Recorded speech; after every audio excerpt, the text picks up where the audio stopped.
Hello again. My name is Angela Brooks from angelabrook.com. If this is the first time you have listened in on the podcast, I want to welcome you here today. Today, I want to talk about network marketing cult, or is it a business opportunity? Which one is it? If you have followed me at all, you know that I am a retired nurse and I was able to do that with network marketing.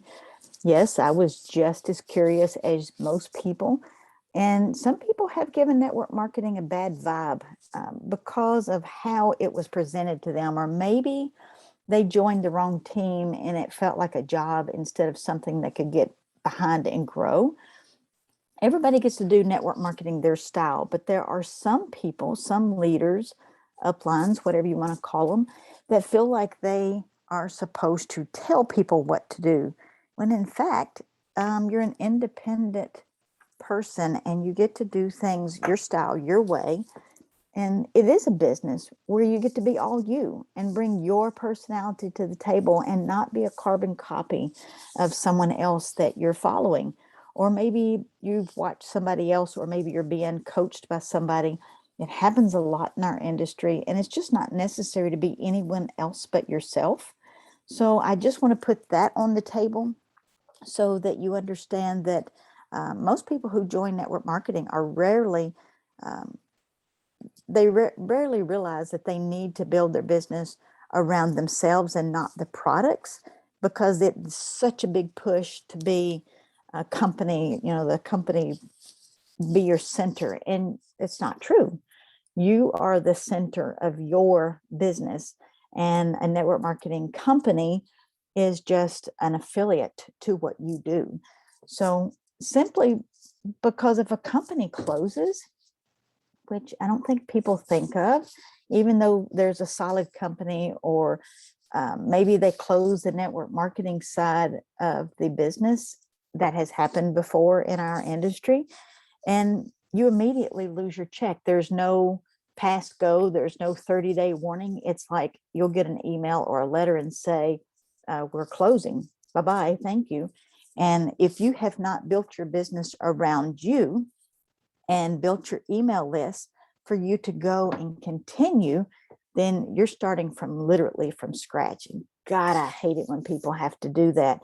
And I preach about that all the time, of how to build systems and how to do it's work, but it's not hard.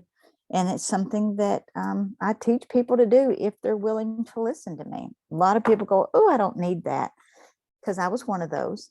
I hesitated on building a list for a long time, but after you watch people lose their six-figure incomes a few times, you're like, oh, let me get my shit together here. So learning how to gain people's attention is a learned skill that most people leave out of their business completely. In network marketing, the easy button is really pushed out there. They tell you everything you don't have to do, but most leaders are just trying to get that person into their organization. They're not telling you what kind of work that you have to put in to build around your network marketing. But the main fact is you don't have to invent the product. You don't have to hire the staff to run the business side of the company. You don't have to figure out the marketing for the company. You don't have to take the professional pictures of the products. Most companies provide all of that to you for you to use. So that's the biggest thing that your job is finding new customers, and that gives you a commission check. So all of that part of the business is done for you with a very low startup process. For you to even get started is phenomenal, because if you was going to start a business out, a franchise, it would cost a couple of $100,000 just to get started. That's not, that's probably very low ball. But all you had to do was just invest in your first set of products and learn how to talk about those, which freaks people out. Um, I'm guilty. It freaked me out because I was like, I don't know enough. I don't know what to say. And it depends on who you're training with as to what they think you should say. And I don't think you should be weird. I'm really big on just being yourself. What would you say to me if you and I were sitting at the baseball game how would we have that conversation? That's the conversation you have. And, if you said all this creepy, weird business stuff on, say, Facebook and Messenger, and then I ran into you at Walmart, would I be embarrassed? No. If I'm saying things the right way and in my words and in my personality, we would probably just continue the conversation in person. So you can make a lot of money if you take the time to learn a few skills. And the majority of people come into network marketing, they rarely make money because they turn into used car salesmen and they don't learn some simple skills. So they're not going to kill it. As a matter of fact, most people who start the business, they quit because they found out that it's work behind it. 50% of all businesses will fail within 5 years. That includes franchise businesses. If you see somebody that's still in business 10 years, 15, 20 years later, that you need to follow those people because that there's something they're doing right that is keeping them in a paycheck and progressing. One of the things that's pretty consistent with statistics in terms of earning when it comes to network marketing, or for whatever reason, people point to the documentaries on TV and YouTube, are just setting up to bash network marketing and tell you how bad it is. But I have a whole lot of friends that have made a very nice living using this industry. They're not creeps, they're real people. And they teach what they do, except people going, oh, that's too easy. But it's simple. You're just talking to people, a lot of people, not one or two. If you're talking to one or two people a month, you're probably going to take a very long time to build your business. It takes a lot of conversations. So, some people feel like it's like a cult, that there's these rituals and expectations that you have to subscribe to a language you have to use. And, in certain teams, the team members do get to where they look alike, or they dress alike, or they talk alike. And that never fit into my personality. But any network marketing MLM has distributors who are making money. If the company's still in business, there's things that somebody's doing right. Customers are just people who enjoy the products. Not everybody who comes into a network marketing company, has to build it as a business. They can simply be just loyal customers. Because I am a customer to several network marketing companies that I don't build. I just love their products and I use them. So all you have to do is just show up, be yourself, not be a carbon copy of anybody. You don't have to change your hairstyle or your clothes or whatever. The ones who show up consistently are the ones you're going to see at the top. And they may not rise fast, but the ones who stay in it are going to be the ones that you'll see later on stage, telling you how they got there. And it wasn't going to be an easy road, but it was consistent. So your upline is the person who invited you into the company connection. They may or may not be a good support person for you, but you're the one, no matter who you talk to, are going to be the one to build your business. Depends on what kind of upline you have. They may, help you a little bit, give you some advice, lead you in the right direction. But there's a whole lot of uplines out there that don't do that. And some of them, it's because they don't know how from the beginning. So they can't help you. So finding people that is your personality, is your style of learning, is who you need to connect with so that you can follow their path or get some nuggets, not necessarily follow their path to the T. But to make money in network marketing, you have to do a combination of things. One of them, you have to sell products. You can't just sell products to people who are already members or already customers. That falls under what people always scream about. That's a pyramid scheme. Well, a pyramid scheme is something where people are selling you something and there's no product. That's a scheme. If you can buy a product, have it delivered to your house and put it in your hand, that's not a scheme. So when people say pyramid scheme, I always get tickled because most of the times they don't even know what it is. But a scheme is something that you pay for and nothing ever shows up. So the difference is I'm not a lawyer, but to stay out of trouble in order to be legit, I'm going to sell real products to real customers in order to get compensated. So there's some really, really successful leaders who create a sense of community and influence in their downline to build a business as much as they can. You know, it's not something anyone has to do, but people like to be connected to a group of people for support. In my personal business group, we have over 2,000 people. That's somewhere that they can come and ask questions or get recipes or how do you do this or how do you, and you've got people who are in the same mindset and they're sharing ideas, which is absolutely fabulous. So communities attract people to join and to be a part of something. And some people like to be a part of a community and say they're building a business, but they just like being in the community. And guess what? That's okay. The best part about network marketing is the low cost that it takes to get into the business. Most business kits are less than $300. I know there's some that are a little bit more, but the average cost is $300 to start a business that has no limits to how much you can make. But it starts with $300, which is tax deductible. It's paint by number style, where your main job in network marketing is learning how to have conversations with lots of different types of people. And that is what scares people. You have that one job, is having conversations, because people like to ask questions or they are skeptical, or, you know, I get it. But when you get down to it, you'll find there's only a few objections that you're going to hear the same over and over. And as you learn how to deal with those, it'll just come out of you naturally. So the thing is, the company has a website built for you. You don't have to do that. You don't have to develop the products or test imports. You have access to the products to sell. And many companies do not require you to carry any inventory. Like, I have no inventory in my house that you could pull up in my driveway and me sell you a bottle. I don't do that. And the best thing is you're starting a business that the IRS approves of and gives you many, many tax benefits from.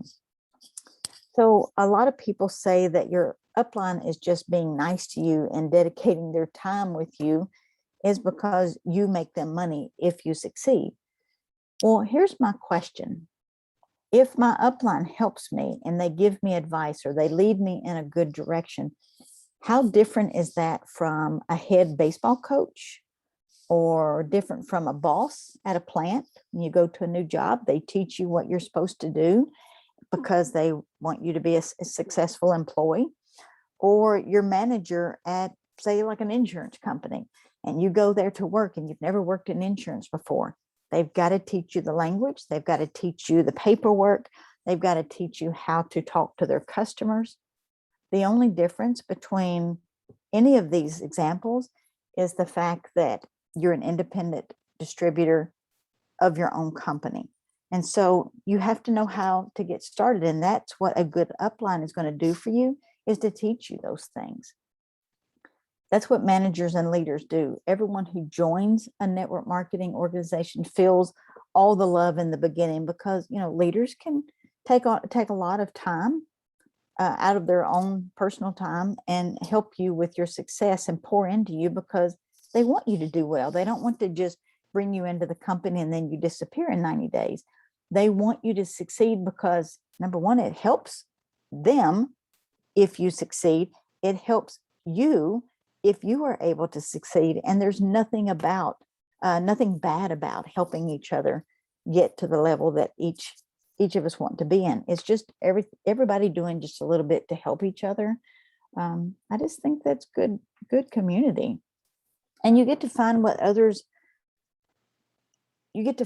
what makes you feel good building your business. I'm a social media person, always have been. And whatever it is that you enjoy doing the most, whether it's Instagram or Facebook or LinkedIn or whatever. Me personally, I've used social media to connect with large groups of people around the globe, and my blog. That's how I got started. Of course, Facebook looks way different now than it did in 2010 when I started. So, but you get to find out which social platforms that you like, and that's the one you build on. You don't have to ask anybody's permission which one you need. You find the one that you love, because when you're doing something you love, it's easier to get up and go to work.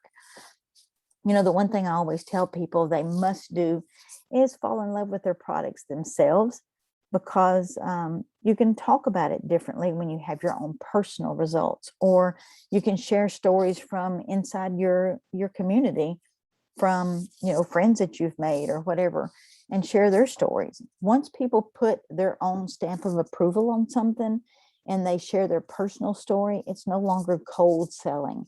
It comes from the heart way differently, and I like to call it heart selling with experience. So don't just regurgitate what somebody else says about the product. Have your own experience. And this is something that I talk about often to my team. Is I call them hero products. Find the top 3 to 5 products that you absolutely use, that you love, that are easy to talk about, and that's all you need to promote. And the reason is our company has over 600 products. I don't know what all 600 products do. I don't care what they do, because I don't use all of them. I see if I only talk about the ones that I do use. So, you know, see if the product and company that you're looking at is a good fit for you. If it's not, find something that does. You know, 50% of the people who start a business will not commit to what it takes to build a big business. It doesn't happen overnight. I know there's a lot of people that are taking pictures of their Ferraris and all this garbage in front of big houses and blow all this smoke that this is easy. It's work. Is it worth it? Yes, but it does take consistency. And, you know, there, however, people are more likely to be good customers much longer. I suggest you start there. There's a scenario I like to talk about to my team is, you know, they're going, oh, I'm going to take a break. It's Thanksgiving. I'm like, okay, you work a full-time job, correct? Yes. Do you ask to take vacation? How many vacation days do you get? You know, most people get about 2 weeks a year. And so I apply that to my business as well. Is I work every day and I bring myself to my business, because this is what I'm wanting to build, a bigger income for our family. So I take vacation from business, but it also goes with me. It's always on my phone. It's always on my iPad. And I always ask people, would you hire you to work in your business for what you've done in the last week? And you came up, you walked up, would you hire yourself for the production that you have put into your business? Most of them, the most people that I asked that question to will tell you no, that they would not hire themselves because they didn't produce enough work, or they didn't do enough consistency for them to be hireable. So I look at my business as, would I hire me? And my answer is hell yes. I want 10 more Angela Brooks, because of what I put into my company. So if you're looking for a place to call home, find a business so you can work part-time from your phone, your iPad, your laptop, whatever you like to do. Maybe you like meeting people in person or having social gatherings, whatever your personal style is. You know, we can see if what I do is a fit for you. There's a application you can fill out at the bottom of the page on my blog. It's angelabrook.com/work with me. And that kind of gives me an idea about who you are. You just scroll to the bottom of that page, fill out the application, and you're going to put your phone number in, and I'm going to call you and say, hey, I don't know if this is a fit for you, or you sound like exactly who I would love to work with. And I'm going to be honest with you. And I hope that you'll be honest with me when you fill out that application. But this is something that you've got to commit to. It can be life-changing if you allow it to. So thank you for listening to another podcast with me, Angela Brooke. from AngelaBrooke.com. I hope you will connect with me on Facebook and jump over to the blog, and this network marketing cult or business opportunity post is over there, where you can scroll to the bottom of that page and leave me a comment. I would love to know that you were on the podcast. I would love to know that you were on the blog. So come and talk to me there, and I will see you on the next podcast.